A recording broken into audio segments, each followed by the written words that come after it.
March 1945, Cologne, Germany. The M26 Pershing tank rumbled down the cobblestone streets, its massive hull dwarfing the rubble of what once had been a proud German city. Lieutenant Alexandra Mitchell peered through the commander's viewport, her eyes scanning for any signs of German armor. Intelligence reported Tiger tanks in the area, and she knew what that meant. For nearly 3 years, American tank crews had lived in fear of the dreaded German Tigers, whose 88mm guns could punch through Sherman armor from over a mile away. But today was different.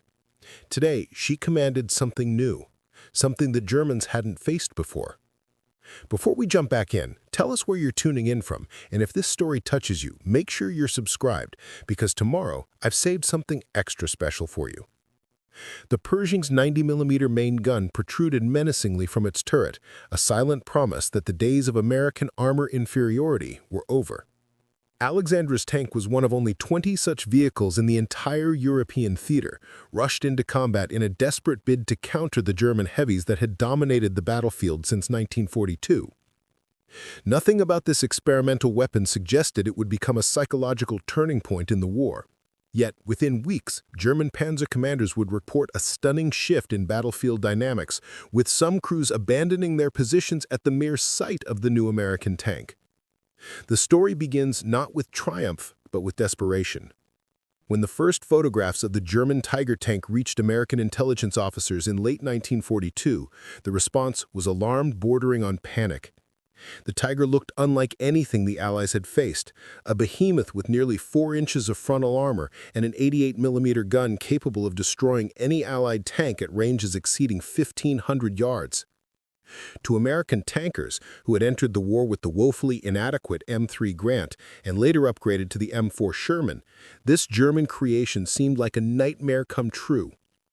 One intelligence report from early 1943 described the Tiger as essentially invulnerable from the front to all current Allied anti-tank weapons. Tank crews were advised to avoid frontal engagements with Tigers entirely, to flee if possible, or attempt to outmaneuver an attack from the flanks or rear. It wasn't merely a tactical adjustment, it represented a fundamental psychological disadvantage. American tankers knew they were driving vehicles that could not go toe-to-toe with their German counterparts. The Americans had confidence in their own medium tanks initially. The M4 Sherman was reliable, mechanically sound, and produced in astonishing numbers. It was faster than German heavies, and when first introduced in North Africa, had performed admirably against earlier Panzer III and IV models. American planners believed their approach was superior. Build reliable, fast, medium tanks in vast quantities rather than fewer, more powerful heavy tanks that might break down. Mobility, they argued, was more important than armor or firepower. This confidence would prove tragically misplaced. The Sherman was not a poor design, it was simply the wrong tool for the job it ultimately faced. In June 1944, as Allied forces pushed inland from Normandy beaches, they encountered increasing numbers of German heavy tanks. The Tiger I, with its 88mm gun and 100mm frontal armor, could destroy Shermans at ranges exceeding 2,000 yards. Even more terrifying was the Tiger II, or King Tiger, introduced in late 1944, with its sloped 150mm frontal armor and improved 88mm gun. The specifications were brutally uneven. The standard Sherman mounted a 75mm gun that struggled to penetrate Tiger armor even at point-blank range. Its own armor, at just 50mm on the front hull, offered little protection against German high-velocity weapons. Sherman crews developed a grim nickname for their vehicles, Ronson lighters, or Tommy cookers, referencing the tendency to catch fire when hit. The British, who received thousands of Shermans through Lend-Lease, reported that the average life expectancy of a Sherman in combat was just 2 weeks. Alexandra Mitchell had seen this reality firsthand. Before commanding a Pershing, she led a Sherman platoon through the hedgerows of Normandy and the frozen forests of the Ardennes. She had lost friends to the fearsome German cats. "We never stood a chance going head-to-head," she would later write in her memoir. "It was like bringing a knife to a gunfight. You'd hear that distinctive sound of the 88 firing, and then, If you were lucky, you'd hear it hit your tank. If you were unlucky, you'd never hear anything again. The disparity had created a psychological effect that military planners hadn't anticipated. American tank crews developed what some psychologists termed tiger fear, a nearly paralyzing anxiety at the prospect of engaging German heavy armor. Some crews reported physical symptoms: trembling hands, racing hearts, nausea. Others described nightmares in which they were trapped in burning Shermans, unable to escape. This psychological dimension compounded the already significant tactical disadvantage. Preparing and narrating this story took us a lot of time, so if you are enjoying it, subscribe to our channel. It means a lot to us. Now, back to the story. The disparity in tank capabilities had not gone unnoticed by American planners. As early as 1942, the U.S. Army Ordnance Department had begun development of tanks that could match or exceed German capabilities. The T-20 series of prototypes explored various configurations of armor, armament, and mobility, seeking the optimal balance. By 1944, this program had evolved into the T-26E3, the tank that would eventually be standardized as the M26 Pershing. Named after General John J. Pershing, commander of the American Expeditionary Forces in World War I, the new tank represented a dramatic departure from American tank doctrine. It weighed 41.7 tons, nearly twice as heavy as the original Sherman. Its frontal armor reached 4 inches in thickness, comparable to the Tiger I. Most critically, it mounted a high-velocity 90mm gun capable of penetrating Panther armor at 1,000 yards and, with specialized ammunition, could threaten even a Tiger's frontal armor. But the development and deployment of the Pershing faced obstacles beyond technical challenges. The most significant resistance came from within the U.S. Army itself, particularly from Lieutenant General Leslie J. McNair, who headed Army Ground Forces. McNair firmly believed in the doctrine of tank destroyers, specialized, lightly armored but heavily gunned vehicles designed to hunt enemy tanks, while medium tanks like the Sherman would support infantry. The concept had proven flawed in combat, but institutional inertia slowed the transition to heavy tanks. General George S. Patton, despite his reputation as an armor innovator, also initially opposed the Pershing. "I don't want any damn heavy tanks," he reportedly said, preferring the Sherman's speed and reliability over the Pershing's firepower and protection. He would later revise this opinion after witnessing Tigers in action, but his initial resistance contributed to delays. Production of the Pershing began in November 1944, far later than optimal. The first 20 tanks reached the European theater in January 1945, with another 20 arriving in February. These 40 tanks would be the only Pershings to see combat in World War II, a tiny fraction of the approximately 49,000 Shermans produced during the war. Alexander's Pershing, designated Eagle 1, was assigned to the 3rd Armored Division, deployed in the push toward the Rhine. The division had suffered heavy losses during the Battle of the Bulge, where German Tigers and Panthers had demonstrated their devastating effectiveness against Shermans. Morale among tank crews was low, and the arrival of the Pershing was met with both hope and skepticism. "We've heard about wonder weapons before," one veteran Sherman commander told Alexandra when her Pershing arrived at the assembly area. "Germans still have those damned 88s, and they still know how to use them." But others crowded around the new tank, marveling at its massive gun and thick armor. "This beast could actually stand a chance," another tanker said, running his hand along the Pershing's hull. "Maybe we won't just be rolling coffins anymore." Alexandra's crew represented the best the division had to offer, experienced tankers who had somehow survived months in Shermans. Her gunner, Sergeant Sarah Thompson, had 3 confirmed Panzer kills to her credit, all achieved through flanking maneuvers. Her driver, Corporal James Rodriguez, was considered the most skilled in the regiment, having escaped 2 disabled tanks during the Normandy campaign. Her loader, Private First Class David Chen, could reload the main gun in 4 seconds flat, a skill that had saved their lives more than once. And her assistant driver, bow gunner, Private Michael O'Brien had joined the crew after his previous Sherman had been destroyed by a Tiger in the Ardennes. Training on the new tank had been rushed, just 2 weeks at a depot in Belgium. The Pershing systems were more complex than the Shermans, its gun more powerful but also more sensitive to proper handling. The 90mm gun required different fire control procedures, and the tank's weight demanded adjusted driving techniques. But what the crew lacked in specialized training, they made up for in combat experience. They knew how to fight as a team, how to recognize threats, how to survive. Their first combat patrol came on February 26, 1945, supporting infantry advancing through the Cologne suburbs. Intelligence indicated that elements of the 9th Panzer Division were defending the area, including at least 3 Tiger tanks. Alexandra's orders were simple but momentous. Seek out and engage German armor. Not avoid, not flank. Engage. As Eagle One rumbled through the rubble-strewn streets, Alexandra felt an unfamiliar sensation. Not the usual dread that accompanied Sherman patrols in Tiger country, but something approaching confidence. The Pershing's engine delivered a deep, reassuring growl, different from the Sherman's higher-pitched sound.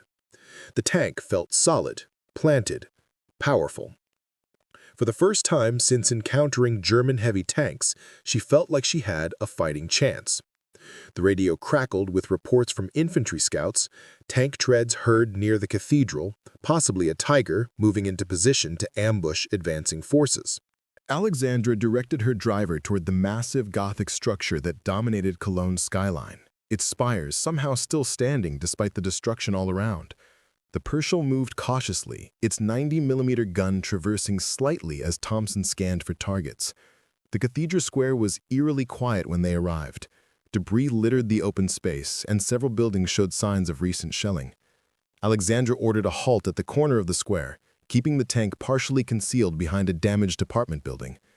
Through her binoculars, she studied the far side of the square, looking for the telltale signs of a concealed tank, disturbed rubble, a gun barrel extending from a building, fresh track marks. "Movement, 2 o'clock," Thompson called out suddenly. "Building with the red brick facade, ground floor."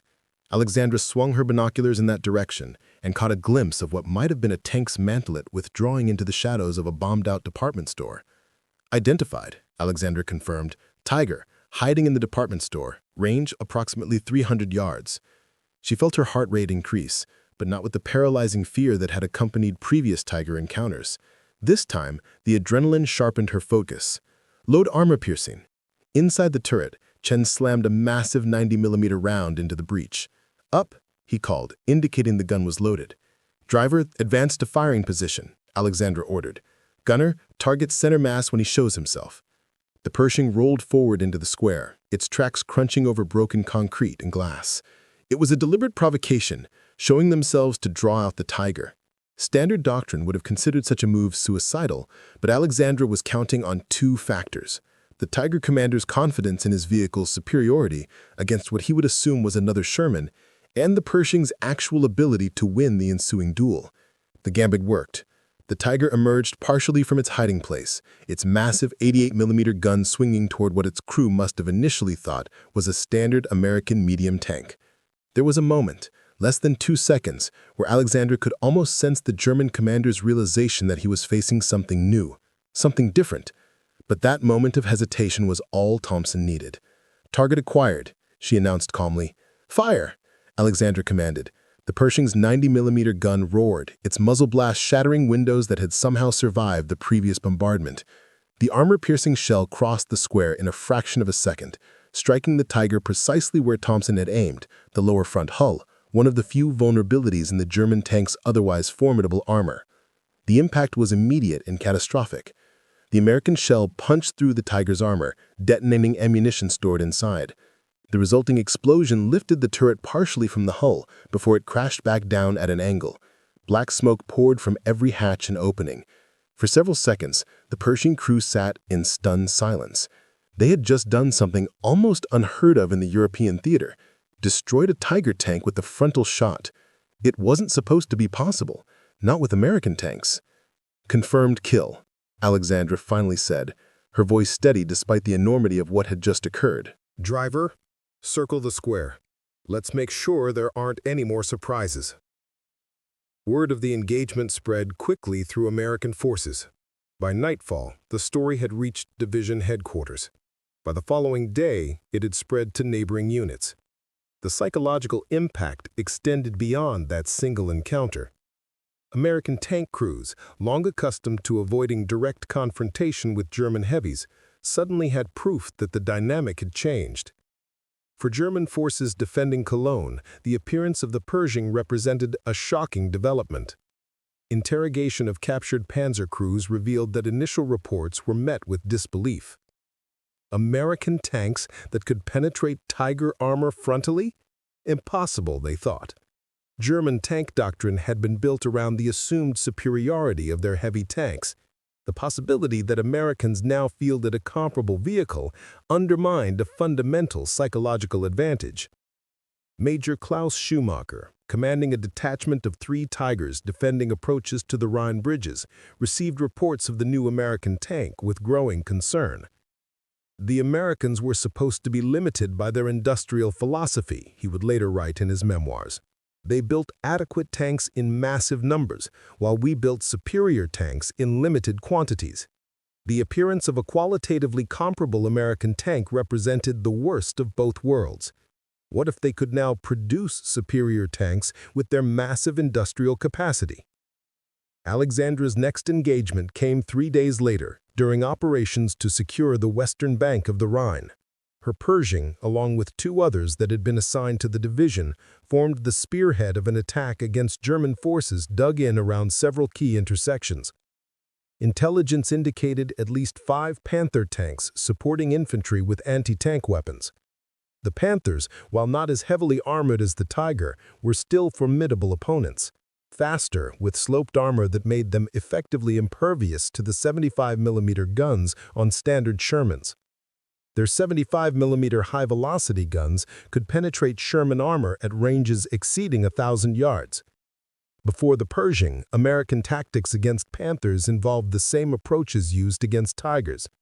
Avoid frontal engagements, attempt to outflank, or bring overwhelming numbers to bear. As Alexandra's Pershing approached the first intersection, a Panther emerged from behind a destroyed trolley car approximately 600 yards away. The German tank fired immediately, its 75mm shell narrowly missing the Pershing and exploding against a building behind. Thompson didn't wait for orders.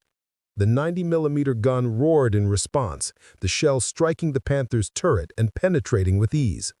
The German tank slewed to a stop, smoke pouring from the open commander's hatch as the crew abandoned the vehicle. Panther neutralized, Thompson reported, crew bailing out. What happened next would be reported by multiple witnesses and documented in the division's after-action report. 2 more Panthers, positioned to support the first, began backing away rather than engaging. German tank doctrine emphasized aggressive action, particularly when holding numerical advantage. The decision to withdraw rather than press the attack represented a significant departure, evidence of a psychological shift. Radio intercepts later revealed fragments of German communications from that engagement. "They have something new," one Panther commander reported. "Heavy tank, big gun, knocked out Schmidt's Panther with 1 shot to the turret." Another voice responded, "Fall back to secondary positions, do not engage frontally." The reversal of roles was unprecedented. For nearly 3 years, it had been American tankers who were ordered to avoid frontal engagements with German armor. Now, for the first time, German heavy tank crews were receiving similar instructions about American vehicles.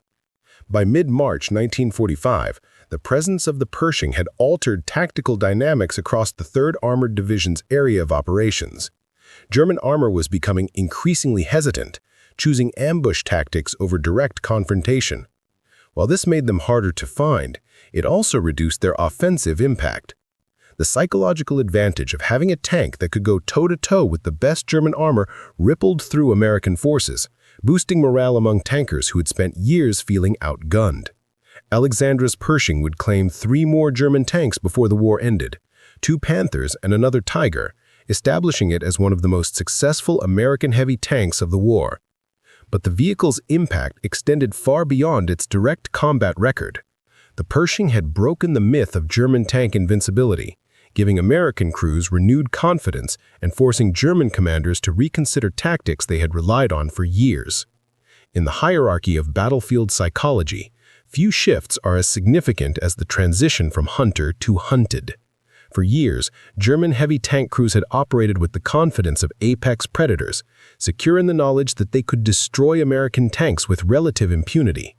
The arrival of the Pershing fundamentally altered that dynamic, creating uncertainty where once there had been absolute confidence. The impact was particularly pronounced among Tiger crews, who had developed an almost mythological status both among their own forces and their enemies. The Tiger had represented the pinnacle of German engineering excellence, complex, powerful, and seemingly unstoppable. Its crews had been selected from the elite of the Panzer force, given the best training and equipment. They had operated with the psychological advantage of knowing they commanded the most powerful tank on the battlefield. The Pershing challenged that narrative directly.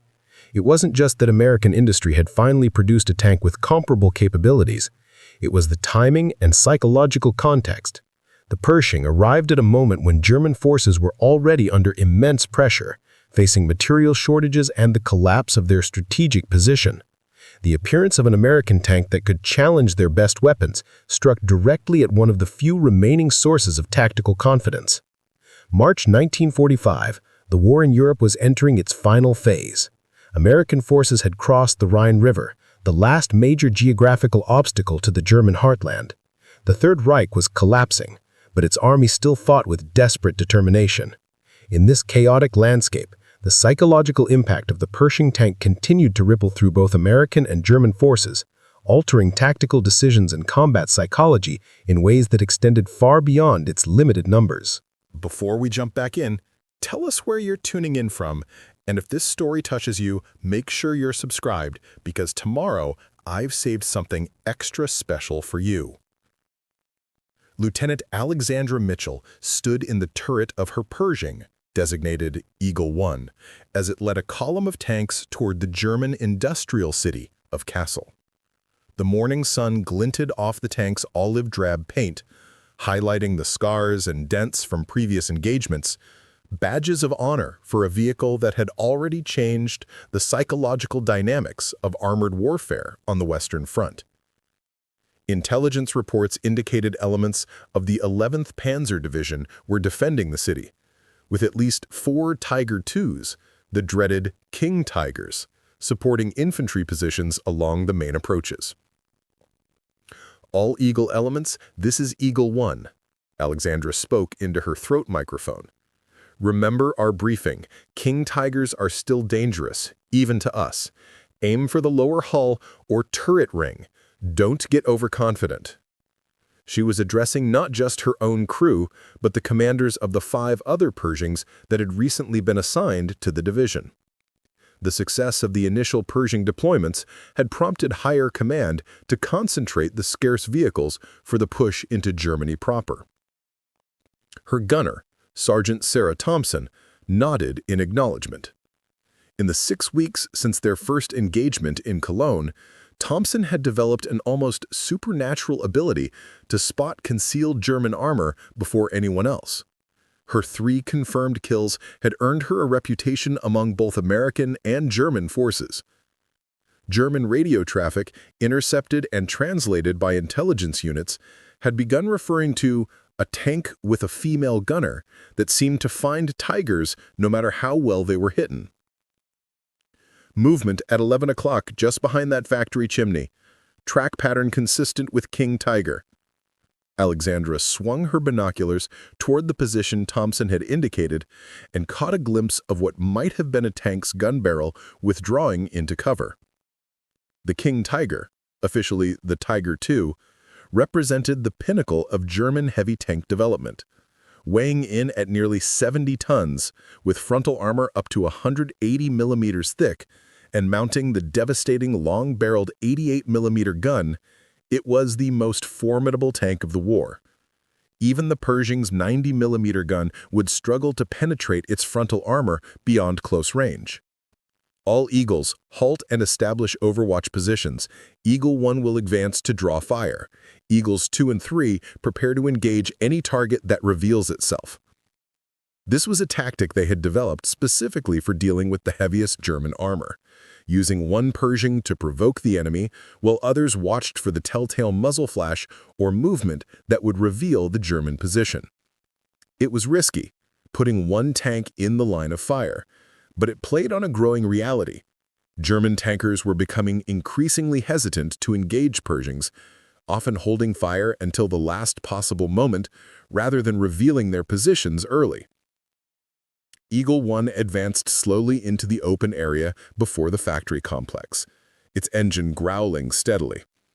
Alexandra stood exposed in the turret, deliberately making herself visible. Another psychological tactic.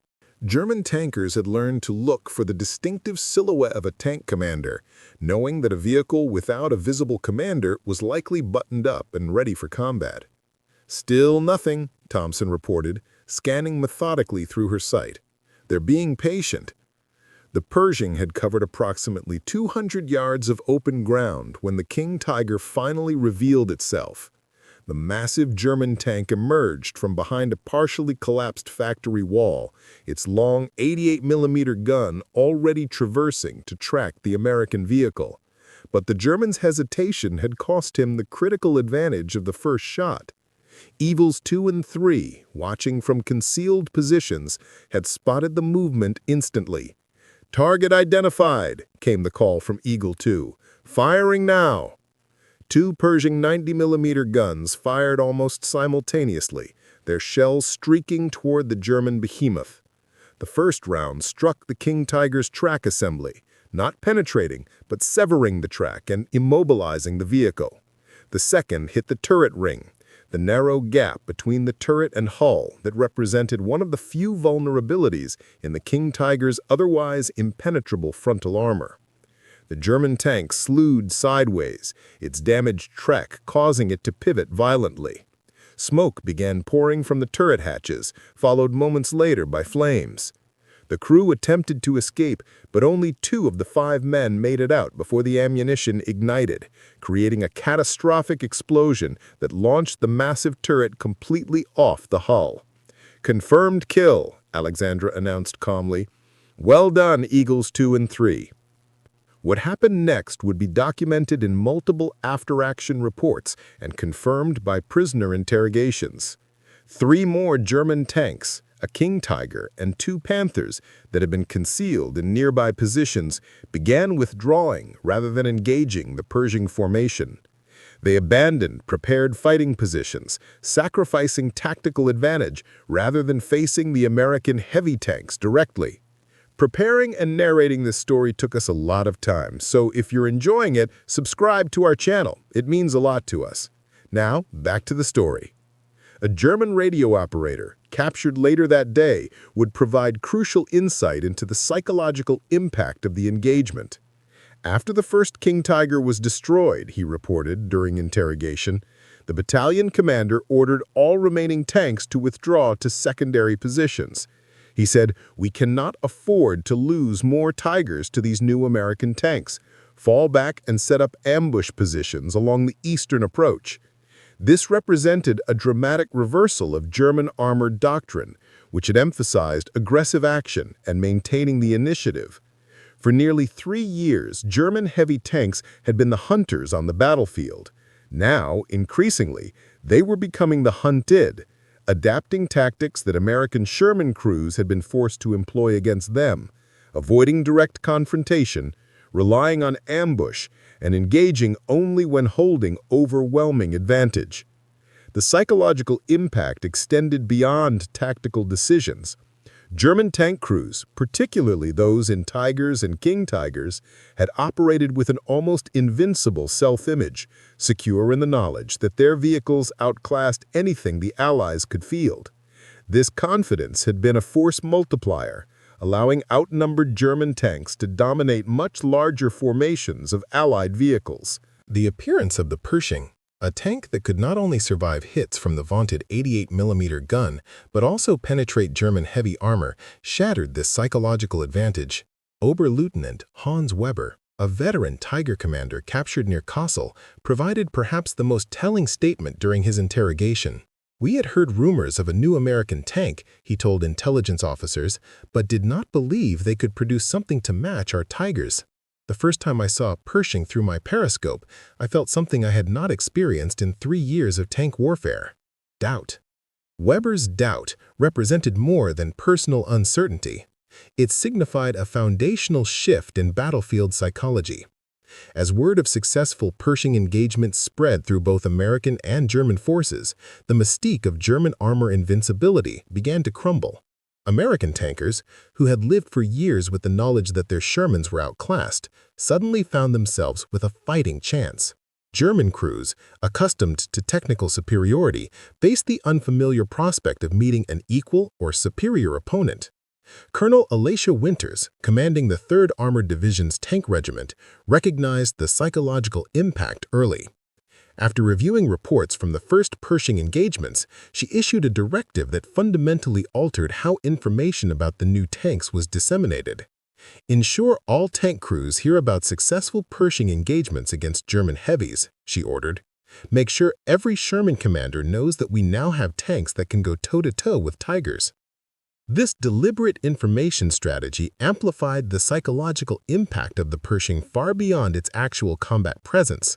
With only a few dozen vehicles in theater, the Pershing couldn't be everywhere, but stories of its successes spread rapidly, creating an outsized impression of its battlefield presence. Sherman crews began reporting that German tanks seemed more hesitant even when no Pershings were in the area, evidence that the psychological effect had taken hold. On the German side, the impact manifested in changed tactics and heightened anxiety. Radio intercepts revealed increasing concerns about identifying American tank types before engaging. "Confirm target is Sherman before advancing" became a common instruction from German commanders. Tiger and Panther crews, once instructed to advance aggressively when American armor was spotted, were now told to confirm that they weren't facing Pershings before revealing their positions. For Alexandra and her crew, the changing dynamics created both opportunities and challenges. The growing German reluctance to engage Pershings directly meant fewer frontal confrontations but more complex ambush situations. German heavy tanks increasingly relied on concealment and patience, waiting for perfect shots rather than risking exposure. "They're adapting," Alexandra told her crew during a briefing in early April. 3 months ago, a Tiger would have charged straight at a column of Shermans, confident in its superiority. Now they're hiding, setting traps, waiting for us to make mistakes. It means they respect what we're driving, but it also makes them more dangerous in some ways." This assessment proved prescient during an engagement near Erfurt on April 7th. Eagle 1 was leading a mixed formation of Pershings and Shermans when they entered what appeared to be an abandoned industrial complex. No resistance was encountered for the first half-mile, creating a false sense of security. When the attack came, it was coordinated and precise. 3 concealed Panthers opening fire simultaneously from positions that had been prepared days in advance. The lead Sherman was hit twice and erupted in flames. The second Sherman in line took a round through its drive sprocket, immobilizing it. Alexandra ordered an immediate response, and the Pershings returned fire, but the German tanks had already begun withdrawing, using pre-planned routes that kept them behind cover. They had executed a classic shoot-and-scoot ambush, inflicting damage while minimizing their own exposure. "They're fighting like we used to," observed Thompson after the engagement. "Quick shots from concealment, then immediate withdrawal. They don't want to get into prolonged firefights anymore." This tactical shift highlighted a broader truth about battlefield psychology. Advantage is never static. The Germans were adapting to the Pershing just as American forces had adapted to the Tiger. What made the situation unique was the compressed time frame in which this adaptation was occurring. The Tiger had dominated for nearly 3 years before facing a direct American counter. The Germans were being forced to adapt to the Pershing in a matter of weeks, all while facing the broader strategic collapse of their position. By mid-April 1945, with American forces pushing deeper into Germany, encounters with German heavy tanks became increasingly rare. Fuel shortages, mechanical breakdowns, and overwhelming Allied air superiority had combined to reduce the operational German tank force dramatically. But when encounters did occur, they revealed a transformed dynamic. German tanks now operated primarily from ambush positions, taking single shots before withdrawing to new locations, prioritizing survival over aggressive action. A captured German tank commander helped Friedrich Müller explain the new reality during his interrogation. "We have standing orders to preserve our remaining heavy tanks at all costs," he stated. "We are told to engage only when success is certain and withdrawal routes are secured. 3 months ago, our orders were to advance and destroy any American armor encountered. Now we are fighting a defensive war of attrition." This transformation extended beyond tactics to affect morale and unit cohesion.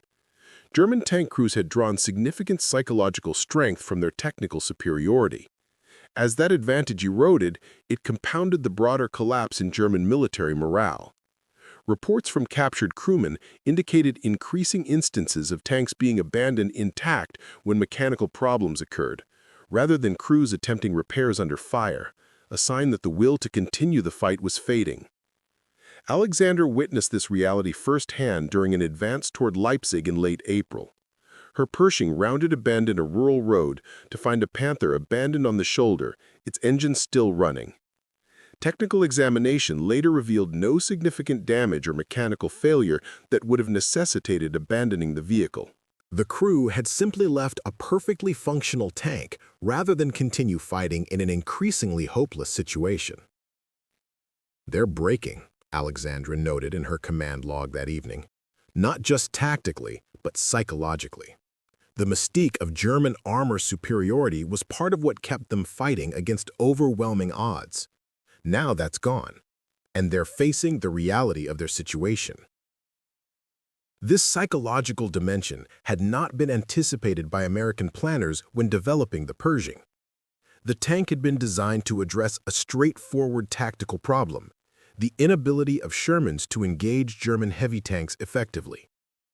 Its psychological impact, which ultimately proved as significant as its tactical capability, emerged organically from the specific context of its deployment, arriving at a moment when German forces were already under immense pressure from multiple directions. The Pershing's influence on German combat psychology was magnified by its timing, arriving not at the height of German power, but during its collapse.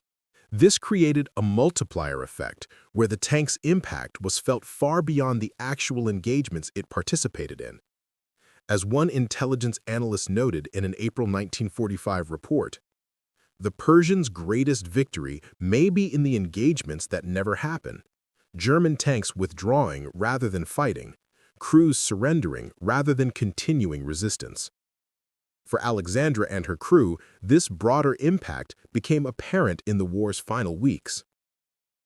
As American forces approached the Elbe River, the designated stopping point where they would meet advancing Soviet forces, they encountered decreasing armored resistance. German tanks that intelligence indicated were in the area failed to engage, with evidence suggesting they had been abandoned or deliberately disabled by their crews. "They've lost the will to continue," Alexandra observed as Eagle One passed a King Tiger, partially concealed in a barn, its gun barrel removed and engine components scattered nearby. "They're preserving their lives rather than fighting for a lost cause." The technical comparison between the Pershing and the German heavies reveals much about why the psychological impact was so profound. The Pershing weighed 41.7 tons, significantly lighter than the Tiger I's 54 tons or the King Tiger's massive 68 tons, but substantially heavier than the Sherman's 30 tons. Its 90mm main gun fired a projectile capable of penetrating 140 millimeters of armor at 1,000 yards, making it capable of defeating a Tiger I's frontal armor and threatening even a King Tiger under favorable conditions. German technical assessment of captured or knocked-out Pershings acknowledged the tank's capabilities with reluctant respect. One captured report described the Pershing as achieving an optimal balance of firepower, protection, and mobility that approximates our Panther design philosophy rather than the previous American emphasis on medium tanks produced in overwhelming numbers. This assessment pointed to what made the Pershing particularly troubling from the German perspective. It wasn't merely that America had produced a heavy tank. It was that they had done so while maintaining their industrial capacity for mass production. The Pershing suggested a future where American tanks might be both qualitatively comparable and quantitatively superior, a combination that would make German armored resistance futile. My crew voted unanimously to surrender rather than engage. We knew that even our King Tiger was no longer invincible against your new tanks, and we saw no purpose in dying for a war that is clearly lost. This incident, while anecdotal, represented the complete inversion of armored warfare psychology on the Western Front. For years, it had been American tankers who feared the distinctive silhouette of German heavies. Now, in the war's final act, German crews were surrendering at the mere rumor of Pershing presence. When Germany surrendered on May 8, 1945, Alexandra's Pershing had been in combat for just over 2 months.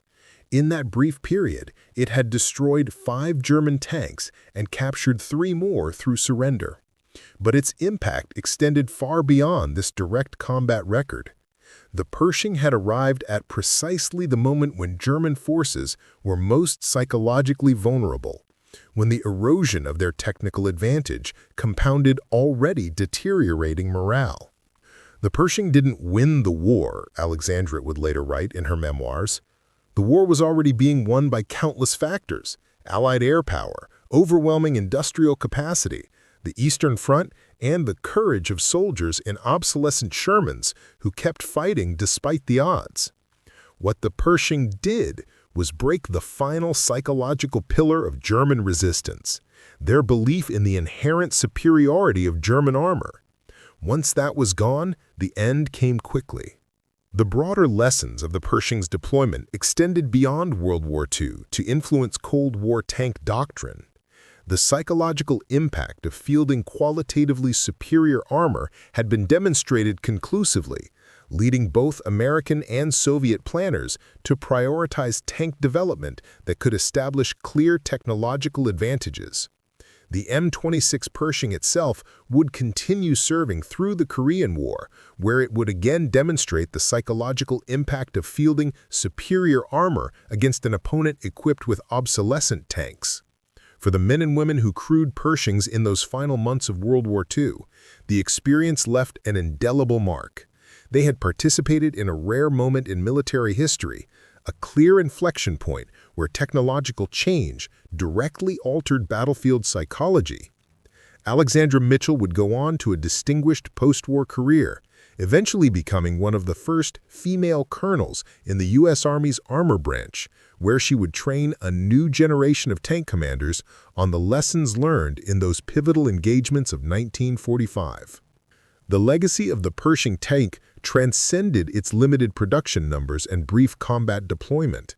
It demonstrated that battlefield psychology often hinges on perception as much as reality, that the relationship between technology and morale is complex and bidirectional, and that timing can magnify the impact of innovation far beyond its direct tactical effects. In the final analysis, the Pershing's greatest contribution may not have been the German tanks it destroyed, but the psychological advantage it restored to American forces who had fought for years against superior opposition. Up next, you've got 2 more standout stories right on your screen. If this one hit the mark, you won't want to pass these up. Just click and check them out. And don't forget to subscribe and turn on the notification bell so you don't miss any upload from us.